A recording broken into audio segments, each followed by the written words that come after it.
안녕하십니까. 박완선 인성TV 박완선입니다.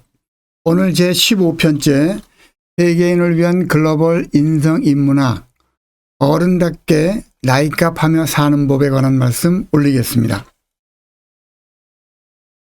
우리가 흔히들 글로벌이라는 단어를 많이 쓰는데요.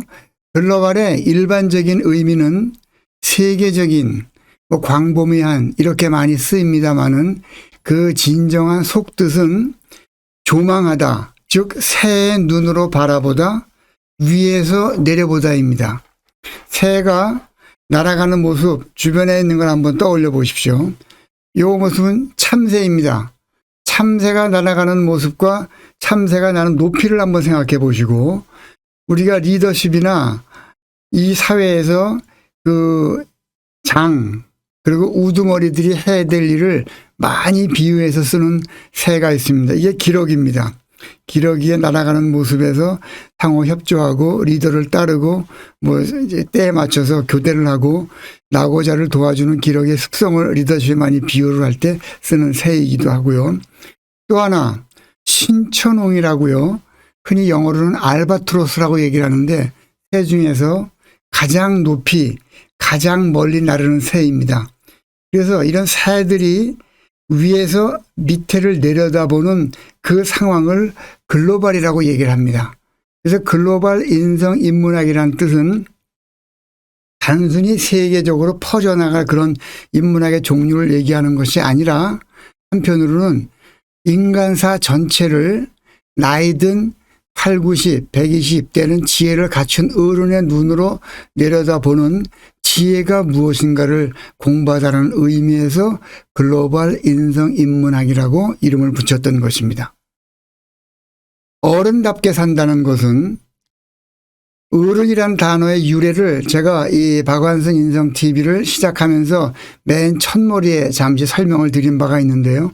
어른이란 단어의 어원은 얼르다에서 나왔어요. 얼르다는 남녀 간의 육체적 결합을 얘기한다고 말씀드렸죠. 그래서 생활 속에서 농담 삼아 얼르고 뺨친다 이런 말을 쓰는데 써서는 안 될 말씀입니다. 얼르고 뺨친다. 엄청나게 심한 욕이에요. 얼르다가 남녀 간의 육체적 결합을 얘기하는 것이고 여기에서 나온 말이 어루다.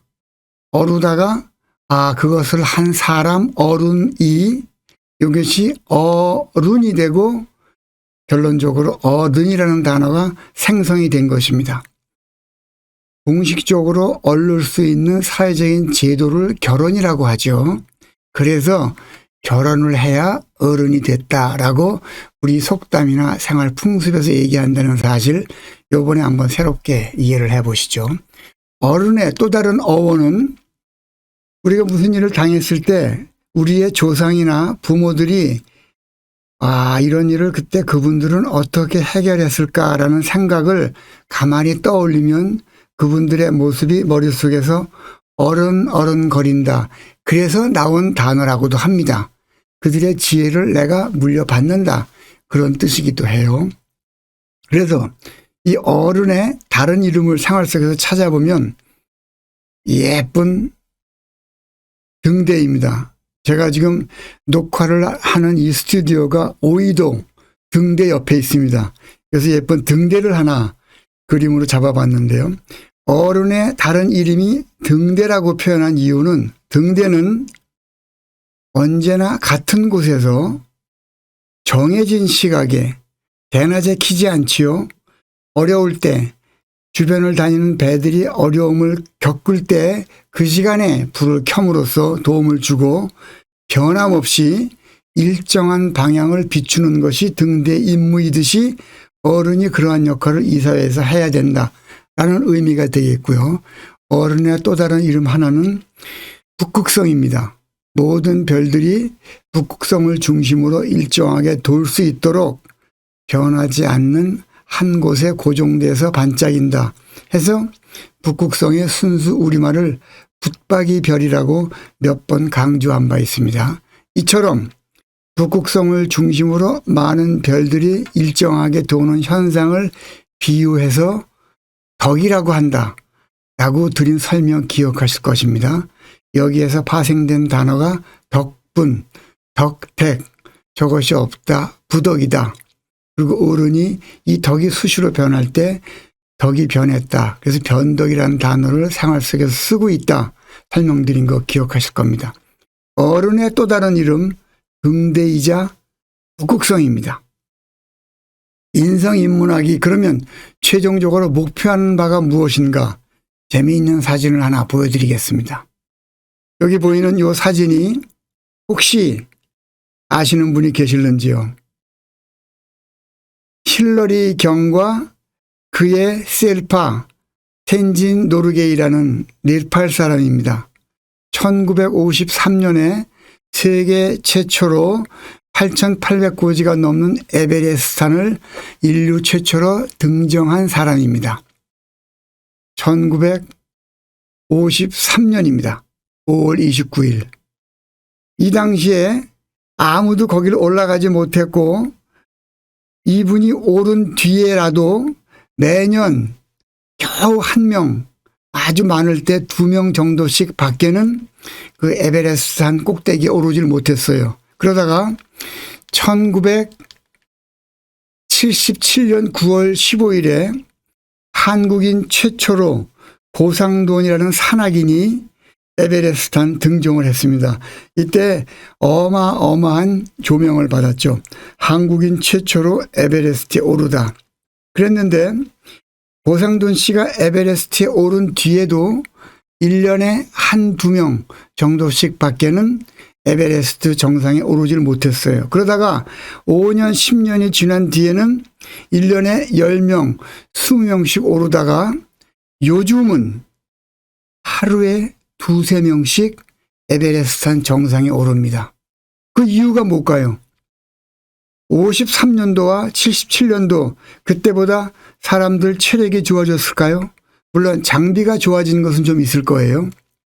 그러나 1년에 1명도 오르지 못하던 그 정상을 지금 하루에 2명, 3명씩 오르는 가장 큰 이유는 이들이 등정을 하기 위해서 친 베이스 캠프의 원인이 있습니다.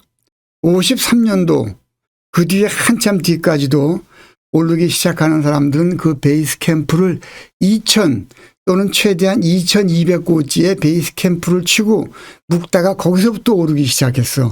그러나 요즘은 베이스 캠프를 6,000, 6,500에 칩니다. 그리고 그 다음 날부터 그리 오르는 거예요. 그만큼 베이스 캠프를 높여 책정을 했기 때문에 하루에 2~3명씩 등정을 할 수 있다라는 사실이 인성인문학을 공부해야 되는 우리 인생의 탐험과 비슷하다 해서 이런 사진을 여러분께 선물로 드리는 것입니다. 그러면 인성인문학의 최종 목표가 어떻게 베이스 캠프와 연결되는가 한번 보십시다. 여기 솥이 있습니다. 인류가 먹는 많은 음식들 중에서 가장 단백질이 높은 재료가 무엇이겠습니까?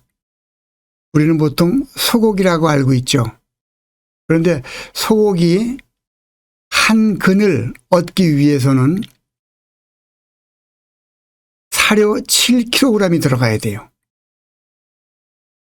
돼지고기가 그거보다는 적게 들어가요. 5kg의 사료가 들어가야 소고기 1kg가 나와요. 그리고 닭고기는 2kg의 사료가 들어가야 1kg의 닭고기가 나온다 합니다. 그러나 인간이 먹을 수 있는 재료 중에서 가장 가성비가 높은 재료가 무엇인지 아십니까? 요즘 많이 유행이 되고 있어요. 그리고 앞으로 인류 미래의 먹거리는 유일하게 이것이다라고 얘기하는 재료가 있습니다. 곤충입니다.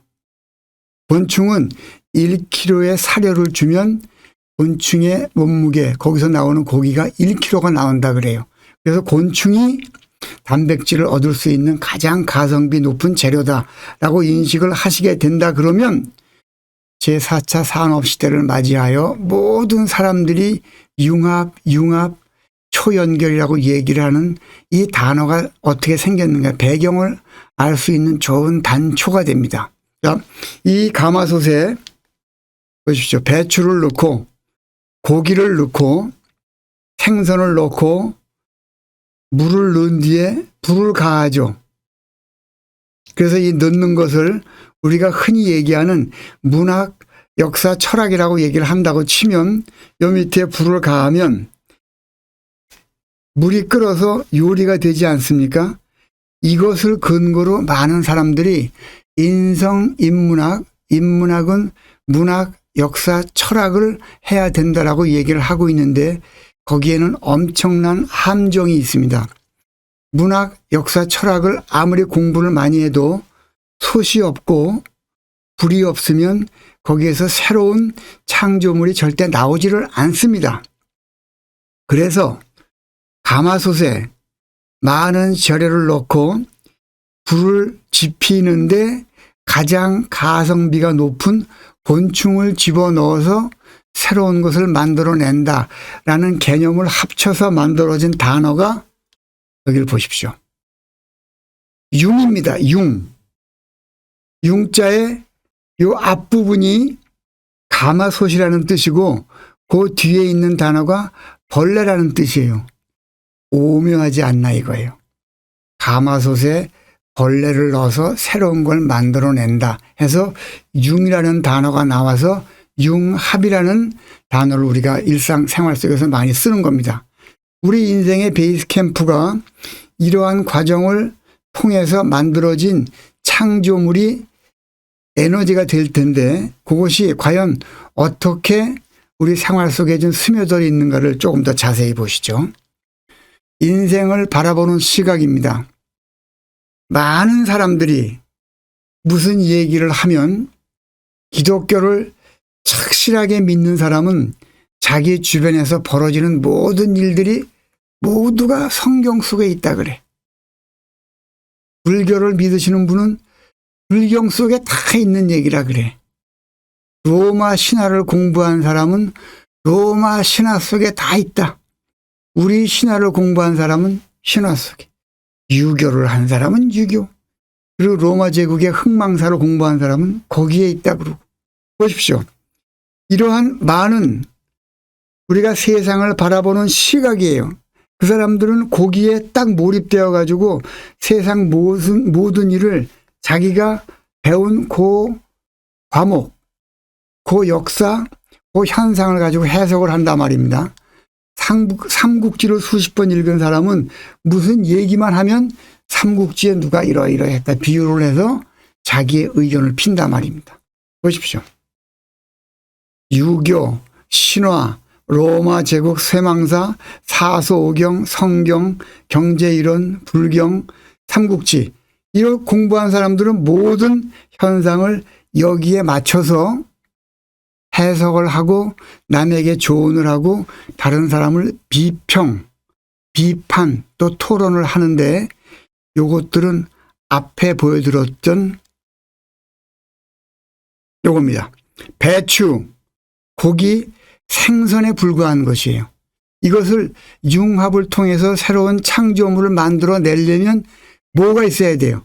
기본적으로 솥이 없으면 불이 없으면 절대 새로운 것을 만들어내지 못한단 말입니다. 편협된 자기 생각에 묶이게 돼 있어요. 이러한 인생을 바라보는 시각을 오버럴하게 글로벌하게 나르는 새 위치에서 바라보는 글로벌한 인성 인문학의 대표적인 도구가 가마솥이고 그것을 다른 말로 인성 인문학이라고 제가 표현을 한 것이에요. 그래서 인성 인문학이 없으면 안에 있는 모든 재료들은 오로지 재료에 불과할 뿐이에요. 새로운 제품을 창조하지 못한다 말씀입니다. 이렇게 만들어진 인성 인문학을 갖추고 있어야 종합적인 사고 체계를 갖출 수 있다 해서 인생을 바라보는 시각, 각자 공부한 분야에 가마솥과 불을 넣어서 새로운 세계를 창출하려는 것이 이 박완순 인성TV의 최종 목표입니다. 그러면 세계사를 수많은 걸 공부한 이들이 과연 인성인문학이라는 가마솥에 이것을 담아야 되는데 그럼 인성인문학은 어떠한 구조를 가지고 가마솥 역할을 하는가? 어른이 세상을 바라보는 시각의 틀, 이 과정을 통해서 이미 수차례 여러분께 말씀드린 내용입니다. 인성이라는 이름으로 크게 7개 기둥을 말씀드렸죠. 제가 수차 강조하듯이 박완순 인성TV의 가장 큰 장점이자 목표는 살살 끓어오르는 연기에 고기가 익어서 훈제 오리, 훈제 연어, 훈제 생선이 되듯이 같은 내용을 다른 면에서 계속 반복 강조하여 여러분께 노출시킴으로써 자기도 모르는 새에 몸에 배는 훈습의 효과를 노린다고 말씀을 드렸죠. 인성은 크게 7가지 기둥으로 구성되어 있다 드린 말씀 기억하실 겁니다. 첫째, 인간의 일생을 태어나면서 돌아가실 때까지의 과정을 공부하셔야 되고, 내가 어떤 사람인지를 알고 상대방이 어떤 사람인지, 그리고 나와 남이 모이니까 조직이 생겼어요. 가장 작은 조직이 가정이라고 말씀을 드렸죠. 그러면 가정은, 학교는, 사회는, 국가는 어떠한 형태를, 특성을 가지고 움직이는가를 제대로 공부하고 전해받은 바가 거의 없다고 제가 확신을 합니다. 이것을 각인공사 여러분들은 아주 철저하게 공부를 하셔야 돼요. 그것이 곧 가마솥 역할을 할 것입니다. 조직의 특성을 아셔야 되고, 조직의 특성을 바탕으로 조직을 제대로 운영하기 위해서는 조직 문화가 형성돼야 된다. 장애, 부모의, 선생님의 가장 큰 임무는 조직 문화를 체계적으로 형성하는 것이다. 문화가 형성되면 그 문화에 맞는 인성 행동을 할 수 있도록 다시 또 7개 영역으로 나눠서 자세히 설명드릴 것이다 라고 제가 누누이 강조드렸습니다.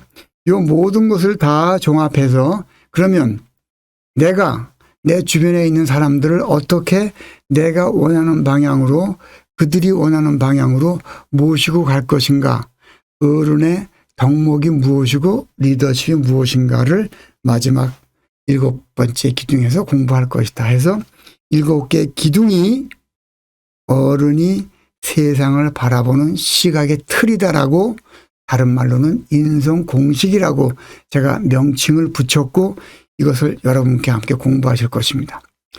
여러분이 지금까지 공부하신 수많은 전문 분야의 내용들이 이 틀을 바탕으로 녹여질 때 여러분은 전혀 새로운 모습으로 재탄생하실 것이라 저는 확신합니다.